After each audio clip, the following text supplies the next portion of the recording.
Praise the Lord. കർത്താവിൻ്റെ ധന്യതിരുനാമം ഈ പ്രഭാതത്തിൽ മഹിമപ്പെടുമാറാകട്ടെ. ഒരു സുപ്രഭാതം കൂടി നമുക്ക് ദാനമായി തന്ന ആരോഗ്യത്തോടെ, ബലത്തോടെ, സൗഖ്യത്തോടെ നമുക്ക് പ്രഭാതം കാണുവാൻ ബലവും സൗഖ്യവും തന്ന കർത്താവിന് എല്ലാ നന്ദിയും മാനവും മഹത്വവും അർപ്പിച്ചുകൊണ്ട് ഇന്നത്തെ പ്രഭാത ധ്യാനത്തിലേക്ക് പ്രവേശിക്കുന്നതിനായി ഒരു വേദവചനം വായിക്കുന്നു. ഫിലിപ്പിയ ലേഖനം 3-ാം അധ്യായം 14-ാമത്തെ വാക്യം.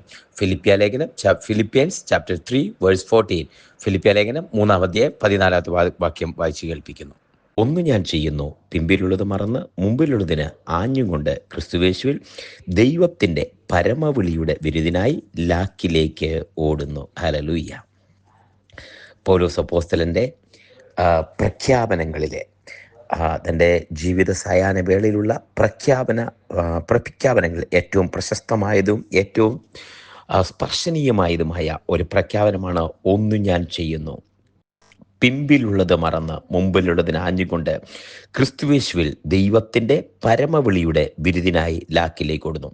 അറിയാവുന്നതുപോലെ, പറയാറുള്ളതുപോലെ ഫിലിപ്പിയ ലേഖനം കാരാഗൃഹത്തിലിരുന്ന് പൗലോസ് അപ്പോസ്തലൻ എഴുതിയ പൗലോസ് എഴുതിയ ലേഖനമാണ്. അപ്പോൾ തന്നെ ഈ സ്ലീഹ ഇതിനകത്ത് ഓർപ്പിക്കുന്ന വാക്കുകൾ സന്തോഷിപ്പീൻ എന്ന് ഞാൻ പിന്നെയും നിങ്ങളോട് പറയുന്നു. 3-ാം അധ്യായമാകുമ്പോൾ ആ വാക്ക് ആവർത്തിച്ച് പറയുന്നു. ഒടുവിലെ സഹോദരന്മാരെ, കർത്താവിൽ സന്തോഷിപ്പീൻ. അതേ കാര്യം നിങ്ങൾക്ക് പിന്നെയും എഴുതുന്നതിൽ എനിക്ക് മടുപ്പില്ല. അങ്ങനെ യേശു കർത്താവിൻ്റെ ആ സ്നേഹത്തെക്കുറിച്ചും കർത്താവിൽ സന്തോഷിക്കുന്നതിനെക്കുറിച്ചും ഉറപ്പിച്ച് പറയുമ്പോഴും താൻ നേടിയതും താൻ ഈ ലോകത്തിലെ വരിച്ചതും ഈ ലോകത്തിലുണ്ടായിരുന്നതും അതേ പ്രശംസാപാത്രമായിരുന്നതൊക്കെയും ചവർന്നും എണ്ണി ക്രൂശ് നിമിത്തം പിന്നോട്ട് എറിഞ്ഞു കളഞ്ഞത് അത് ഓർപ്പിച്ചിട്ട് അടുത്ത വാക്ക് പറയുക, ഇങ്ങനെയൊക്കെയാണെങ്കിലും എനിക്കുണ്ടായിരുന്നതൊക്കെ ഞാൻ യേശു മുഖാന്തരം ഛേദമെന്നെണ്ണി ചവർന്നും എണ്ണി പിൻപിലേക്ക് വലിച്ചെറിഞ്ഞു കളഞ്ഞിട്ട് ഒന്ന് ഞാൻ കാക്ഷിക്കുന്നു. എന്നിട്ട് ആ പറയുന്ന വാക്കുകൾ അത് ഒന്നുകൂടെ ഹൃദ്യസ്ഥമാണ്. കാരണം അടുത്ത വാക്ക് പറയുക, ഞാൻ പിടിച്ചിരിക്കുന്നു എന്ന് നിരൂപിക്കുന്നില്ല, നേടിയിരിക്കുന്നു എന്ന് നിരൂപിക്കുന്നില്ല, പിടിക്കാമോ എന്ന് വിചാരിച്ച് ഒരു ട്രൈ ചെയ്യുക, പിന്തുടരുന്നതേയുള്ളൂ. സഹോദരന്മാരെ, ഞാൻ പിടിച്ചിരിക്കുന്നു എന്ന് നിരൂപിക്കുന്നില്ല. പക്ഷെ അവിടെയാണ് അടുത്ത വാക്കാണ് പറയുന്നത്, ഒന്ന് ഞാൻ ചെയ്യുന്നു, പിൻപിലുള്ളതിനെ മറക്കുന്നു, മുൻപിലുള്ളതിനായിട്ട് ആഞ്ഞുകൊണ്ട് ലാക്കിലേക്ക്, ദൈവത്തിൻ്റെ പരമവിളിയുടെ വിരുദിനായി ലാക്കിലേക്ക് ഓടുന്നു. നമ്മിൽ തികഞ്ഞവരൊക്കെയും അങ്ങനെ ചിന്തിക്കട്ടെ എന്ന് പറയുന്നു. ഇനിയല്ല, മറ്റെന്തെങ്കിലും ആർക്കെങ്കിലും ഉണ്ടെങ്കിൽ അത് ദൈവം വെളിപ്പെടുത്തരും. ഈ വചനം പറയുമ്പോൾ പൗലോസിൻ്റെ ഒരു ദൃഢനിശ്ചയവും തീരുമാനവും 3-ാമത്തെ അധ്യായത്തിനകത്ത് ഒരു ചെറിയ സാക്ഷ്യം പോലെ ആരായിരുന്നെന്നും എന്തായിരുന്നെന്നും ഇപ്പോൾ എങ്ങനെയായിരിക്കുന്നെന്നും ഇനി ഫ്യൂച്ചറും ഒരുമിച്ച് പറയുന്നുണ്ട്. ഒന്നുകൂടെ പറയാം, പൗലോസ് ആരായിരുന്നു, പാസ്റ്റ് എന്തായിരുന്നു എന്ന്, ഇപ്പോഴത്തെ പ്രസന്റ് എങ്ങനെ ഇരിക്കുന്നു, അതാണ് നാം വായിച്ച വാക്യം. എന്നിട്ട് ഫ്യൂച്ചറിൽ പിടിക്കാമോ എന്ന് വിചാരിച്ച് ഓടുന്ന കാര്യം ഇതെത്തുമ്പോൾ ഈ അധ്യായത്തിൻ്റെ ആദ്യ ഭാഗം തീരുകയാണ്. വായിച്ച വചനം ഇങ്ങനെയാണ്, പിടിച്ചിരിക്കുന്നു എന്ന് നിരൂപിക്കുന്നില്ല, പക്ഷേ പിടിക്കാമോ എന്ന് വിചാരിച്ച് ഒന്ന് ട്രൈ ചെയ്യുന്നു, അതിലേക്ക് ഓടിക്കൊണ്ടിരിക്കുക. പക്ഷേ അതിനു മുമ്പ് ഒരു കാര്യം ചെയ്യുന്നുണ്ടോ, ഒന്ന് ഞാൻ ചെയ്യുന്നു. എന്നോട് ചേർന്നെന്ന് പറഞ്ഞാൽ കൊള്ളാം ആ വാക്ക്. ഒന്ന് ഞാൻ ചെയ്യുന്നു, പിൻപിലുള്ളതിനെ മറക്കുന്നു, മുൻപിലുള്ളതിനായിട്ട് ആഞ്ഞും കൊണ്ട് പരമവിളിയുടെ, ദൈവത്തിൻ്റെ പരമവിളിയുടെ ആ ലാക്കിലേക്ക് ഓടുന്നു. കുഞ്ഞെ, ഈ വചനം കേട്ടിരിക്കുമ്പോൾ പരമവിളിയുടെ ലാക്കിലേക്ക് ഓടുവാൻ ഒരു ലക്ഷ്യസ്ഥാനം ദൈവം തന്നിട്ട് ലക്ഷ്യസ്ഥാനത്തേക്ക് ഓടുവാൻ, പിമ്പിലുള്ളത് ലാഭമെന്ന് ലോകം പറഞ്ഞതും ലാഭമായിരുന്നു ഈ വലിച്ചെറിഞ്ഞ ഒരു മഹാനുഭാവനായ മനുഷ്യൻ പറയുക, ഞാൻ പിടിക്കാമോ എന്ന് വിചാരിച്ചോടിക്കൊണ്ടിരിക്കുക, പിൻപിലുള്ളതിനെ മറന്നു. ഇന്ന് ഈ വചനം നമുക്ക് ഒരുമിച്ച് കേൾക്കുമ്പോൾ, സംസാരിക്കുമ്പോൾ, പറയുമ്പോൾ പിമ്പിലുള്ളതിനെ മറക്കട്ടെ. നിന്റെ നിരാശകൾ പുറകിലെറിയട്ടെ, നിന്റെ വേദനകൾ പുറകിലെറിയട്ടെ, നിനക്കുണ്ടെന്ന് പറഞ്ഞതൊക്കെ പുറകിലെറിയട്ടെ, നിനക്ക് സകലവും കഴിയുമെന്ന് പറഞ്ഞത് കുഞ്ഞെ പുറകിലെറിയട്ടെ. ക്രൂശ് നിമിത്തം, യേശു നിമിത്തം പുറകിലെറിയപ്പെടട്ടെ. എന്നിട്ട് യേശുവിന്റെ കരത്തിലേക്കൊന്ന് പിടിച്ച് ഇതുവരെ ഉണ്ടായിരുന്നതെല്ലാം കളഞ്ഞിട്ട് ഇന്ന് പാസ്റ്റ് നെണ്ണിയ അത് പാസ്റ്റ് ഈസ് പാസ്റ്റ്, അത് പുറകിലേക്ക് എറിഞ്ഞ് കളഞ്ഞിട്ട് ക്രിസ്തുവിന്റെ കരത്തിലേക്കൊന്ന് പിടിച്ചേ. ഹല്ലേലൂയ.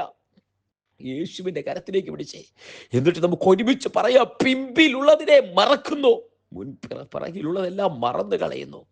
മുൻപിലുള്ളതിനെ ടാഞ്ഞുകൊണ്ട് മുൻപിലുള്ളതിനായി ടാഞ്ഞുകൊണ്ട് ക്രിസ്തുവേശുവിൻ്റെ പരമ വിളിയുടെ ലാക്കിലേക്കായി, ദൈവത്തിൻ്റെ പരമ വിളിയുടെ ലാക്കിലേക്കായി, ഉദാത്തമായ ആ വിളി, ശ്രേഷ്ഠമായ ആ വിളി, ഉന്നതമായ ആ വിളി, അതുല്യമായ ആ വിളി, മറ്റാർക്കും സാധിക്കാത്ത ആ വിളി. അതുകൊണ്ട് സഹോദരന്മാരെ, വിളിയും തെരഞ്ഞെടുപ്പും ഉറപ്പാക്കുവാൻ ദൈവത്തിന്റെ പരിജ്ഞാനത്തിൽ, അവന്റെ വല്ലഭത്വത്തിൽ നമ്മെ വിളിച്ച വിളിയുണ്ടല്ലോ, ആ വിളി. ഉയരത്തിരുന്നവൻ താഴേക്ക് നോക്കിയിട്ട് ഒരു കണ്ണിന് ദയ തോന്നാതിരുന്നപ്പം ഉന്നതമായ ഒരു വിളി. ആ വിളിച്ച വിളി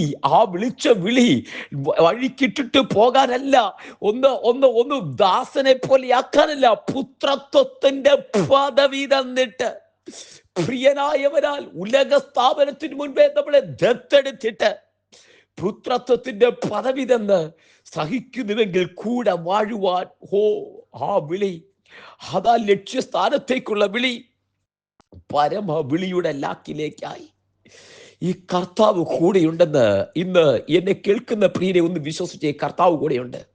നമുക്ക് പരിവട്ടവും പട്ടിണിയും പരാതികളും നോക്കാത്തതും എടുക്കാത്തതും ഒക്കെയായിട്ട് കുറെ കാര്യങ്ങൾ പുറകിൽ കിടക്കുമ്പോൾ അതിനെ ഒന്ന് പുറകിലേക്ക് എറിഞ്ഞേ, ഒന്ന് പുറകിലേക്ക് മാറ്റുകയെ, പിൻപിലുള്ളതിനെ ഒന്നും മാറ്റുകയെ, പിൻപിലുള്ളതിനെ മാറ്റിയിട്ട് മുൻപിലുള്ളതിനായിട്ട് പരമ വിളിയുടെ ലാക്കിലേക്കായി, പരമ വിളിയുടെ ആ ഡെസ്റ്റിനേഷൻ പോയിന്റ്, ആ ഡെസ്റ്റിനി, പരമ വിളിയുടെ ഡെസ്റ്റിനി. ഞാൻ പോകുന്നത് നിങ്ങൾക്ക് പ്രയോജനം. ഞാൻ പോയാൽ നിങ്ങൾക്കായി ഭവനമൊരുക്കി, ഞാൻ ഇരിക്കുന്ന ഇടത്ത് നിങ്ങളെയും ഇരുത്തേണ്ടതിന് എൻ്റെ അടുക്കൽ ചേർത്തുകൊള്ളും. അതാ ലക്ഷ്യസ്ഥാനം, അതാ നമ്മുടെ ഡെസ്റ്റിനി, അതാ ലാക്കിലേക്ക്, പരമ വിളിയുടെ ലാക്കിലേക്ക് ഓടിക്കൊണ്ടിരിക്കുകയാ. പൗലോസ് പറയുമ്പോൾ അതാ ഫ്യൂച്ചർ. ഇപ്പോ ഓട്ടത്തില്ല, ഓടുന്നത് എങ്ങോട്ടാണെന്നറിയാമോ? ലാക്കിലേക്ക്. ഈ വചനം കേൾക്കുമ്പോൾ കുഞ്ഞെ, ഈ ലോകത്തിലുള്ളതെല്ലാം നൈമിഷികമാ, ഈ ലോകത്തിലെ സുഖം നൈമിഷികമാ, പണം നൈമിഷികമാ, അത് നിനക്ക് ലഭിക്കുന്നതെല്ലാം നൈമിഷികമാ, നിമിഷ നേരത്തേക്കുള്ളൂ. പണം സ്വരൂപിച്ചാൽ, പണം കൂടിയാൽ അതിൻ്റെ മേൽ മനസ്സ് വെക്കരുത്, കഴുകിനെ പോലെ ചിറകെടുത്ത് പറന്നുയരുമെന്ന് ശലോമോ പറയുന്നു. അപ്പൊ ഇതൊക്കെ നൈമിഷികമാ, അതിന്റെ മനസ്സ് വയ്ക്കാതെ പരമ വിളിയുടെ ഒരു ലാക്കിലേക്കുണ്ടല്ലോ, ലക്ഷ്യസ്ഥാനത്തേക്ക്, ഫൈനൽ ഡെസ്റ്റിനേഷനിലേക്ക് ഓടുവാൻ. ഇതാ, നീ ഒറ്റയ്ക്കല്ല, കർത്താവ് നിന്റെ കരത്തിൽ പിടിക്കും. ഈ പരിശുദ്ധാത്മാവ് നിന്റെ കരത്തിൽ പിടിക്കും. നിനക്ക് ലക്ഷ്യം തെറ്റാതെ വിശ്വാസത്തിന്റെ നായകനും പൂർത്തി വരുത്തുന്നവരുമായി യേശുവിനെ നോക്കിക്കേ. യേശുവിനെ നോക്കി ലക്ഷ്യസ്ഥാനത്തേക്കൊന്ന് യാത്ര ചെയ്ത് കർത്താവ് നിന്റെ കരത്തിൽ പിടിക്കുന്നു. ഇന്ന് കർത്താവ് കരത്തിൽ പിടിക്കുന്നു. കർത്താവിന്റെ കരത്തിലേക്ക് നമുക്ക് ചേർന്ന് പിടിക്കാം. പരമ വിളിയുടെ ലാക്കിലേക്ക്, ആ ലക്ഷ്യസ്ഥാനത്തേക്ക് നമുക്ക് നോടാം. കർത്താവ് നമ്മെ അനുഗ്രഹിക്കട്ടെ. ലക്ഷ്യസ്ഥാനത്തേക്ക് കർത്താവിനോട് ചേർന്ന് യാത്ര ചെയ്യാം. പരിശുദ്ധാത്മാവ് നമ്മുടെ നായകത്വം ഏറ്റെടുക്കട്ടെ. ഡ്രൈവിംഗ് സീറ്റിൽ പരിശുദ്ധാത്മാവിനെ കയറ്റാം. ആ ലക്ഷ്യസ്ഥാനത്ത് കണ്ണു മാറാതെ വിശ്വാസത്തിന്റെ നായകനും പൂർത്തി വരുന്ന യേശുവിനെ നോക്കാം. കർത്താവ് വചനങ്ങളെ അനുഗ്രഹിക്കട്ടെ. ഒരുമിച്ച് കണ്ണുകൾ അടയ്ക്കാം, പ്രാർത്ഥിക്കാം. സ്വർഗീയ പിതാവേ, പരമ വിളിയുടെ ലാക്കിലേക്കായി വിരുദ് തെറ്റാതെ ഓടുവാൻ ദൈവജനത്തെ, അടിയങ്ങളെ ഒരുമിച്ച് സഹായിക്കണമേ. കർത്താവ് ഞങ്ങളുടെ കരത്തിൽ പിടിച്ചിരിക്കുന്നതിനായി നന്ദി. അങ്ങയുടെ നാമത്തിൽ ജനത്തെ അനുഗ്രഹിക്കുന്നു, ദൈവസഭയെ അനുഗ്രഹിക്കുന്നു. കർത്താവെ, ഞങ്ങൾ ഒരുമിച്ച് പ്രാർത്ഥിക്കുമ്പോൾ കർത്താവ് പ്രാർത്ഥന കൂട്ടായ്മയിലുള്ള എല്ലാവരെയും അനുഗ്രഹിക്കുന്നു. വചനം കേൾക്കുന്ന സർവ്വപേരെയും അനുഗ്രഹിക്കുന്നു. പരമവിളിയുടെ ലാക്കിലേക്ക്, നൈമിഷിക സുഖങ്ങൾ നൈമിഷികമായതെല്ലാം പുറകിലെറിഞ്ഞ് കളഞ്ഞിട്ട് പിൻപിലുള്ളതിനെ മറന്ന് മുൻപിലുള്ളതിലേക്ക്, ലാക്കിലേക്ക്, പരമവിളിയുടെ ലക്ഷ്യത്തിലേക്ക് ഓടുവാൻ സ്വർഗത്തിലെ ദൈവം ഞങ്ങളെ സഹായിക്കുന്നതിനായി നന്ദി പറയുന്നു. കർത്താവ് കരത്തിൽ പിടിച്ചിരിക്കാൻ നന്ദി അപ്പാ. തൃക്കരയിൽ സമർപ്പിക്കുന്നു. പ്രാർത്ഥന കേട്ടിരിക്കാൻ സ്തോത്രം. യേശുവിൻ നാമത്തിൽ തന്നെ ആമേൻ, ആമേൻ, ആമേൻ. കർത്താവ് എല്ലാവരെയും അനുഗ്രഹിക്കട്ടെ. ദൈവം കൂടിയിരിക്കട്ടെ. നാളെ നമുക്ക് വീണ്ടും കാണാം. അതുവരെ കൃപയ്ക്കുള്ളിൽ മറയാം. God bless you and walk with Jesus.